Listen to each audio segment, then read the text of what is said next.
Hello and very warm welcome at Amish Cycle 5858. I am Amish Cycle. Foreign news have been reported by American, European, Asian, African, Australian news channels and the news agencies. So please let's go to the headlines.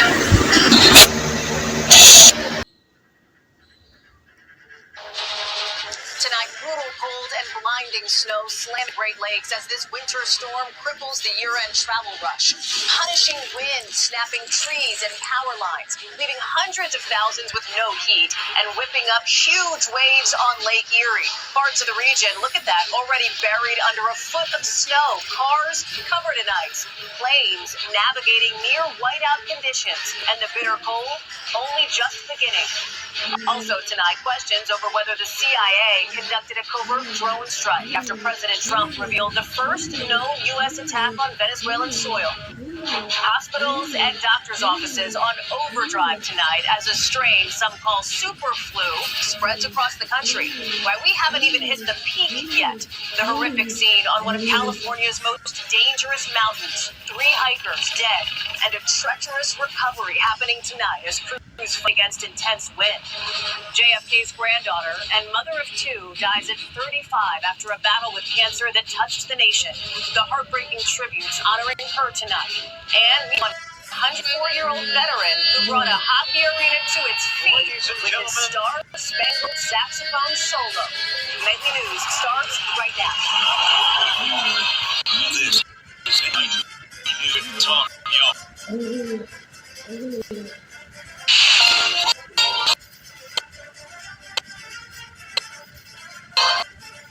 A fatal shooting on the Big Island Lake Cree Nation near the Alberta border, and the hunt for the gunman. Toronto sees a massive spike in toxic drug call-outs. We are finding a drug called medetomidine in over 80% of the fentanyl samples. Why some are blaming the closure of the city's safe consumption sites. Also, Canada warns of a deepening humanitarian crisis in Gaza. This would effectively block MSF from operating in Gaza, as Israel plans to ban dozens of aid organizations. And saying goodbye to those who left us in 2025. Global National with Donna Friesen. Reporting tonight, Colleen Christie. Good evening. Thanks for joining us. Toronto Public Health is warning of a sharp increase in opioid overdoses over the holidays, a spike that's raising concerns about the city's toxic drug supply. Despite fewer, officials say the number of emergency calls has climbed significantly. Now, public health is urging people to take extra precautions with fewer public health services available to help prevent such deaths. Megan King reports. Toronto paramedics are reporting an increase in calls to suspected opioid overdoses this holiday season. The amount of fentanyl that we were finding in the fentanyl samples that we checked was much higher than usual. So what we can assume from that is that stronger fentanyl is circulating, and of course if you're using more of a very strong opioid, your risk of overdose will be increased. Toronto's drug tracking service is seeing fentanyl samples contaminated with other drugs that people don't expect, which comes with significant risks. Currently, we are finding a drug called medetomidine in over 80% of the fentanyl samples that we check.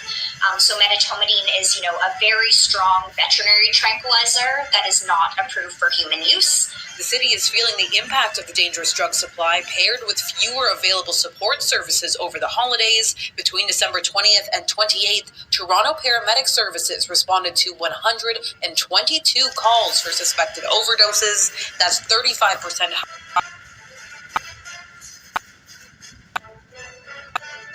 higher.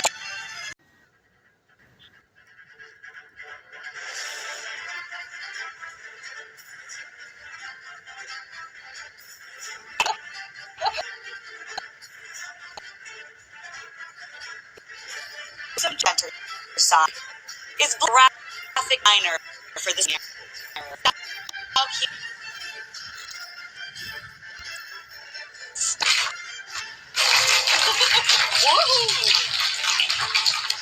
Starting January 1st.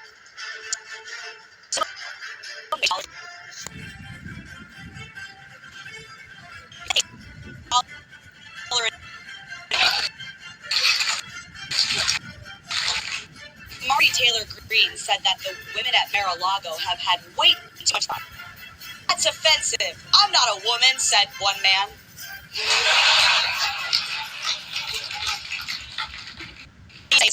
Now, a billionaire, good for her. She doesn't have an ugly bone in her body, besides Jay-Z's. Who wrote that? You. Not me. And finally, 1 in 3 college-age students said they babysat somebody who was wasted this year. And one boomer-age man said, I can't babysit. I don't know how to change a diaper.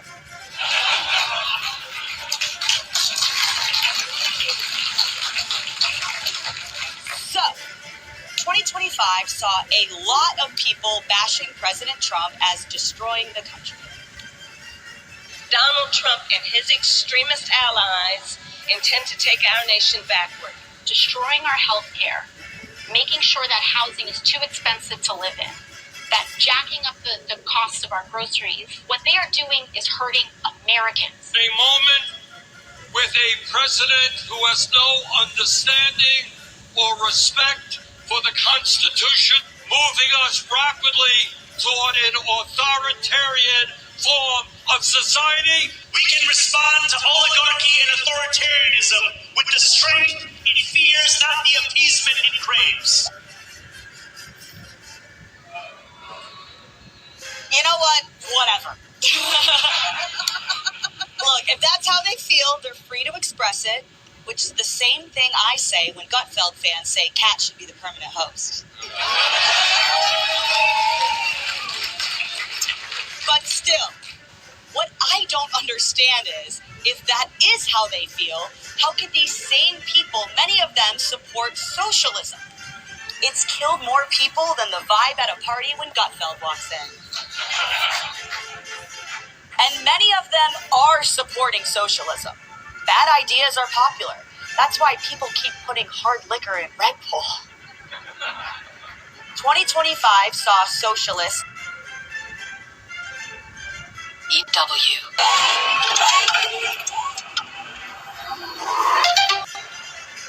To DW News, live from Berlin.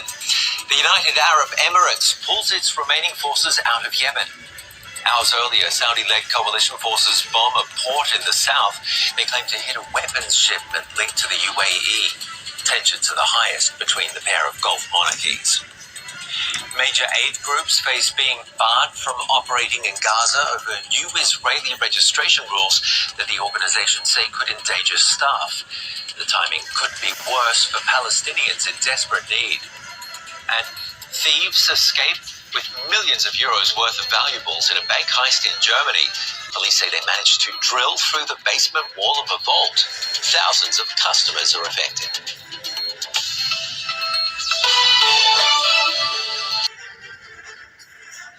Correspondents around the world.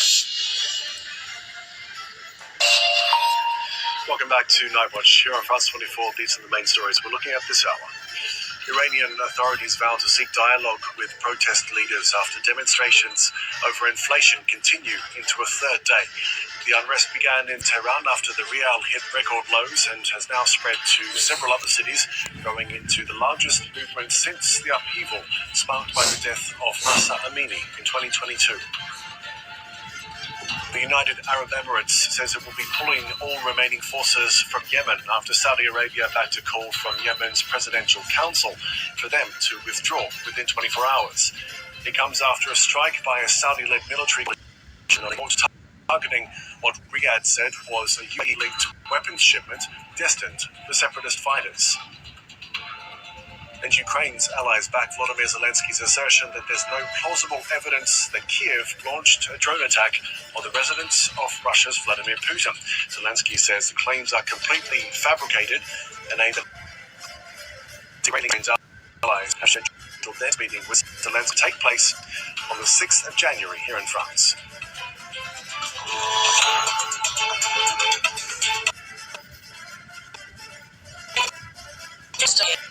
To do it. I just want to embrace the culture. You can only do this here. And read it to tell you ABC and ABC iView.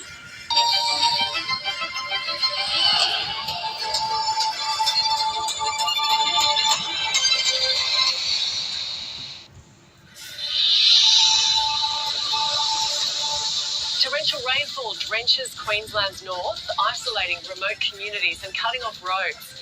While WA's north remains on alert for severe weather as ex-tropical cyclone Hayley weakens after making landfall.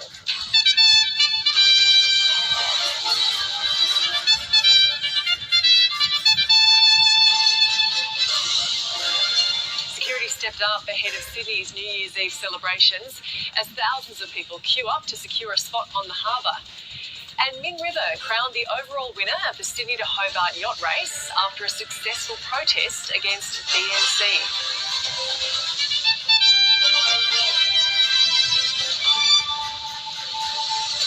Hello and welcome to ABC News. I'm Gemma Vaness.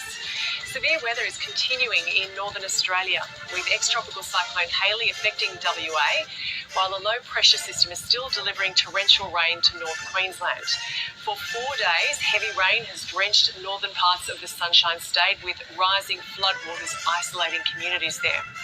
Some areas in the northwest have received their entire average annual rainfall since Christmas. Moderate to major flood warnings are in place, with the Gulf country towns of Doomadgee, Burketown, Gregory, Normanton, Corumba, Julia Creek and McKinley cut off, and they could be isolated for up to a week. A man in his 70s has died. His body was found inside a submerged vehicle at Normanton. Authorities are urging caution around floodwaters to prevent further tragedies. State and federal disaster funding has been activated for 5 councils in the state's north. It'll help cover the cost of cleanup and recovery operations, including emergency roadworks and repairs to essential public assets. In terms of infrastructure, it's the roads, it's the bridges, and that's why it's so important that we're working with councils for them to identify where we need to be able to swiftly move and help local government, but also across the state, be able to reconnect those roads as quickly as we can. In terms of the agriculture, it's early days and we don't know just yet what the stock losses will be, what the damage to fences will be, but there's no doubt that there will be impacts in that regard. Reporter Julia Andre has more from Cloncurry. It's just kind of drizzling down at the moment. The weather system is pretty set in here. Cloncurry and the surrounds are here and around Julia Creek, which is about an hour and a half down the road. That's where the worst of this rainfall has been in recent days. We've had properties tell us that some of their rain gauges have received their annual average rainfall totals in just a day, which is just a huge amount of rain. And as you can see behind me, here's the river. This is just a crazy amount of rain which is moving through the river systems across this region. And some of the rivers haven't even reached where their maximum kind of flood levels are set to hit in the coming days. So it is a bit of a wait and see at the moment. It's a little bit windy down here, so a lot of the property owners haven't been able to even get helicopters up in the air to be able to survey how bad the impact is on their properties, particularly to livestock. Here in this part of the country, properties are just huge, so it takes a long time to get out and survey, and being able to get up in a chopper is the only way you can kind of get around when parts of the country have become islands, really. So this weather system is weakening in the next few days, and it's kind of heading south and to the east down to places like Longreach. Now streaming same day with all the breaking news of the day on Disney+.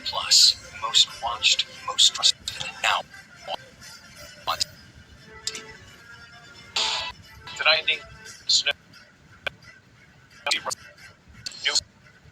Snow from Michigan to New York. A total whiteout. Up to 4 feet of snow possible in some areas. By winds gusting up to 50 miles per hour. Ginger Z with a forecast for New Year's Eve. A dramatic escalation in tensions between the U.S. and Venezuela. New reports suggesting a CIA drone strike was behind an attack on a port facility inside Venezuela. President Trump sharing few details about the operation.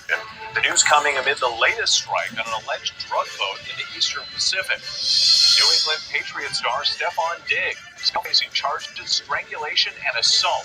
His attorney denied the allegations. Like the new CDC report showing flu cases surging nationwide.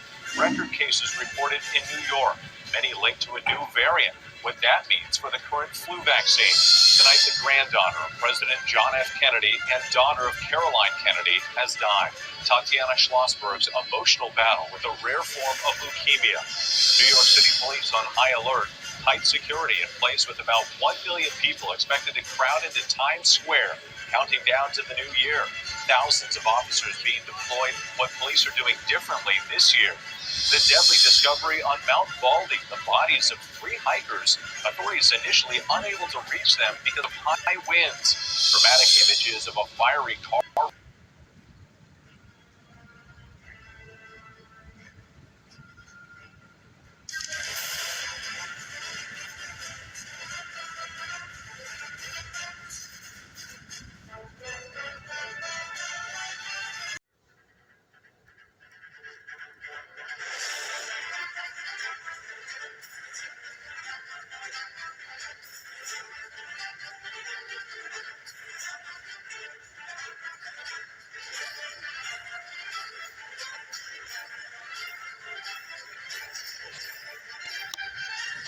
The headlines.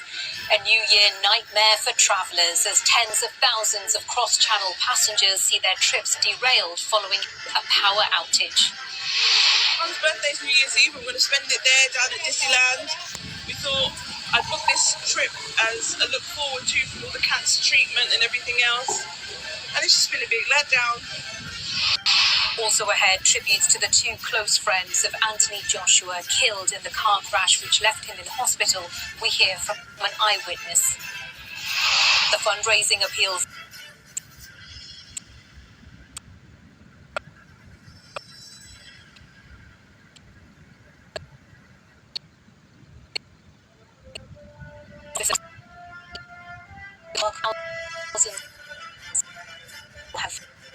Days ahead of the new year after a major failure inside the channel. Eurostar told passengers it strongly advised them to postpone their trip to another day, and car passengers on the Le Shuttle service faced hours of delays. The problems have been blamed on power issues and a failed train. The tunnel reopened. The opposition called on the government to ensure that those affected receive proper compensation. Rachel Venables reports. I have a small baby, 10-month-old, supposed to be taking the big boy to Disneyland Paris. I'm a cancer patient. We've just been here. Just here. What should have been a 10th birthday in Disneyland has turned into a New Year's nightmare stuck at home. Without insurance, the Eurotunnel shutdown will end up costing this family many thousands of pounds. The insurance was rather high. I have cancer. So, unfortunately, no, I don't. How much money do you think you lost? Over £3,000. The chaos, all caused by a problem with the overhead power supply in the tunnel overnight, with a failed train then blocking traffic. For hours, nothing could run, and then as services started to limp back to normal, Eurostar said, "We strongly advise all our passengers to postpone their journey to a different date. We regret that trains that can run will be subject to severe delays and possible last-minute cancellations. These passengers..."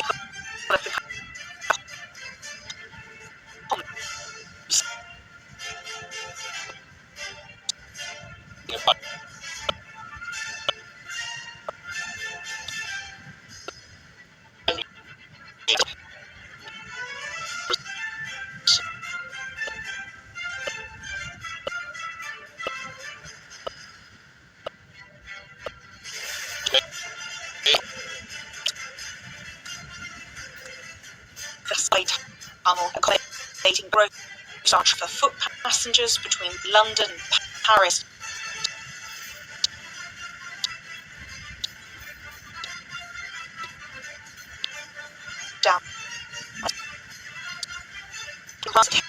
tens of thousands of daily passengers.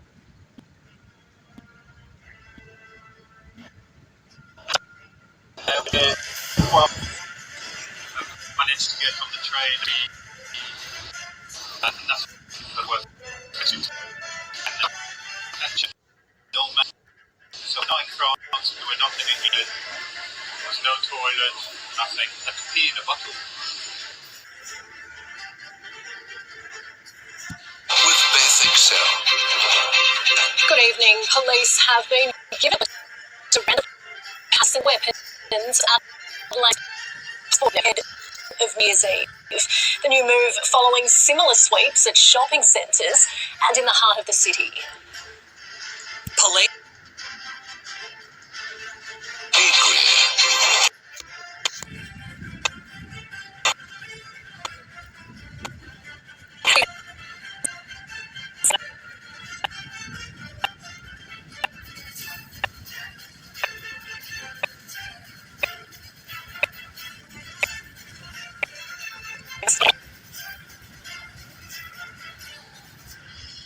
With Brent McLeod.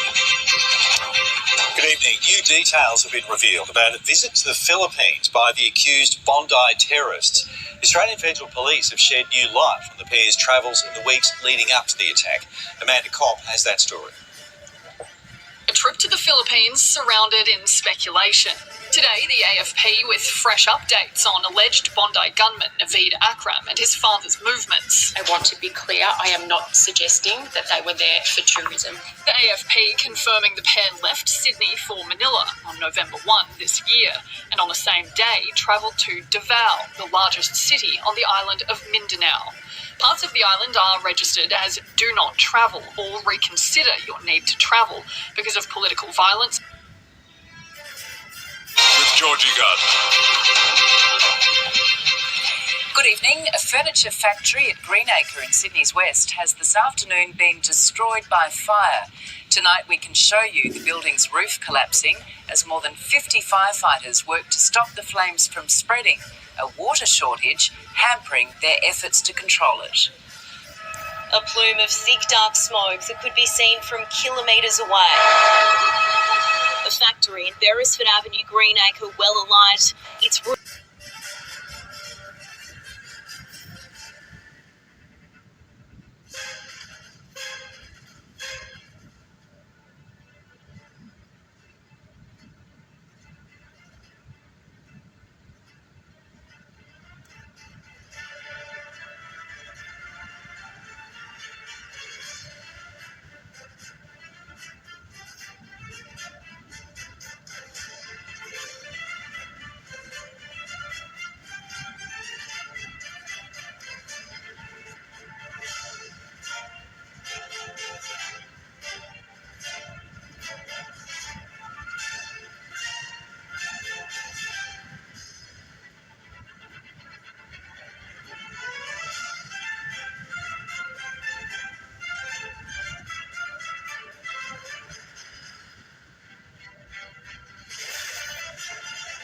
Asia Now. Good morning. It's 11 a.m. in Singapore and Hong Kong, 8:30 in New Delhi and 10 o'clock in Jakarta. I'm Ilakya Silvaraji.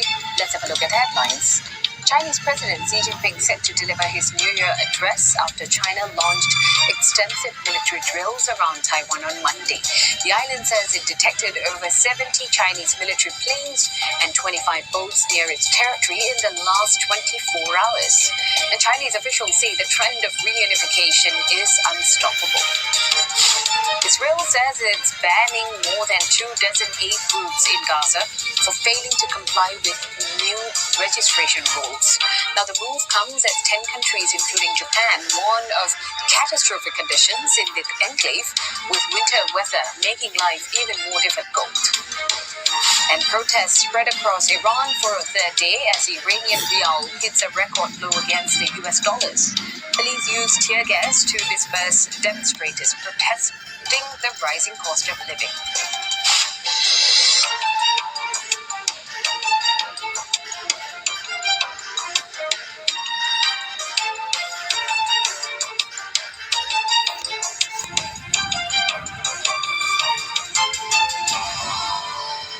Chinese President Xi Jinping is set to hail his country's achievements in a New Year address today. Now, it comes after claims of successful strikes in 2 days of a massive show of military force around Taiwan. The exercise aimed at simulating assaults and a blockade on the island. This morning, Taiwan cited a continued heavy presence of the Chinese military in the strait. Just a short while ago, China's office overseeing Taiwan affairs said the drill was a serious warning to separatist forces and external interference, and a necessary and just action to safeguard national sovereignty and territorial integrity. The spokesperson said the trend of reunification is unstoppable.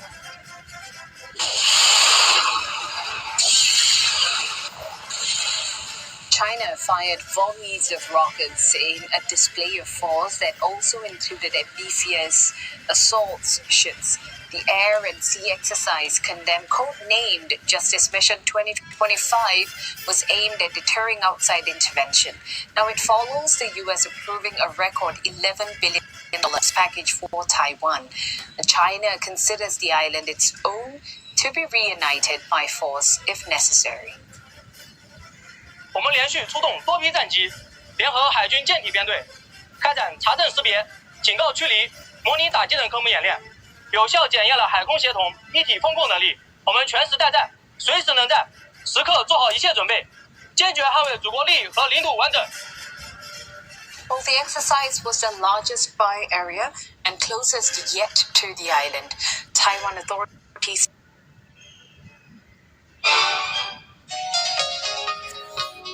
Africa News. The news.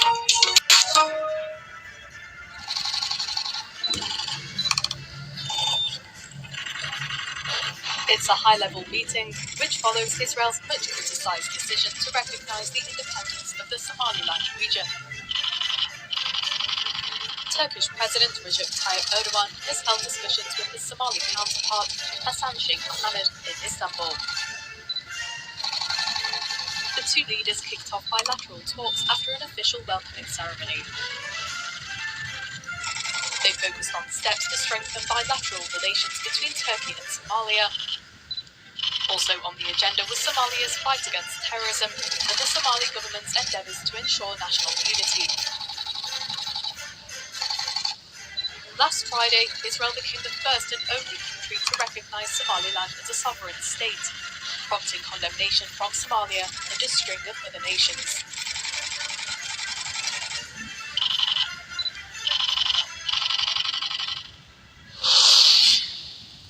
United Nations Secretary General, in his New Year's message, Guterres, said chaos continued to dominate the global landscape alongside what are described as a systemic violations of international law and a threat from shared human values.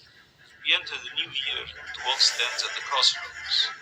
Chaos and uncertainty surround us, division, violence, climate breakdown, and systemic violations of international law. A retreat from the very principles that bind us together as a human family. People everywhere are asking, are leaders even listening? Are they ready to act? As we turn the page on a turbulent year, one fact speaks louder than words.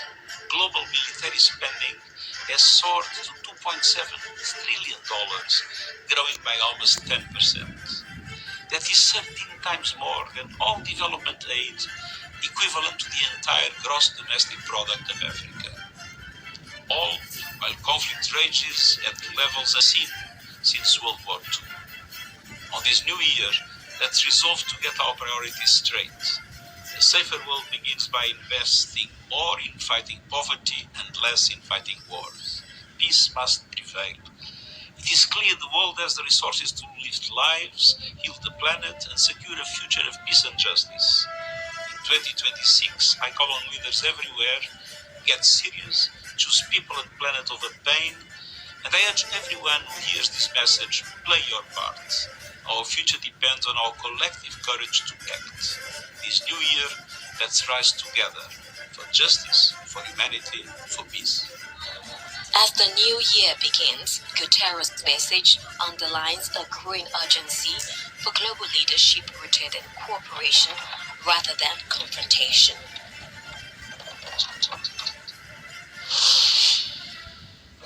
here in the small town of Kasakula.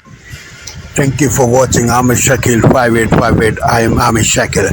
I hope you will visit again. Have a good life. Bye-bye.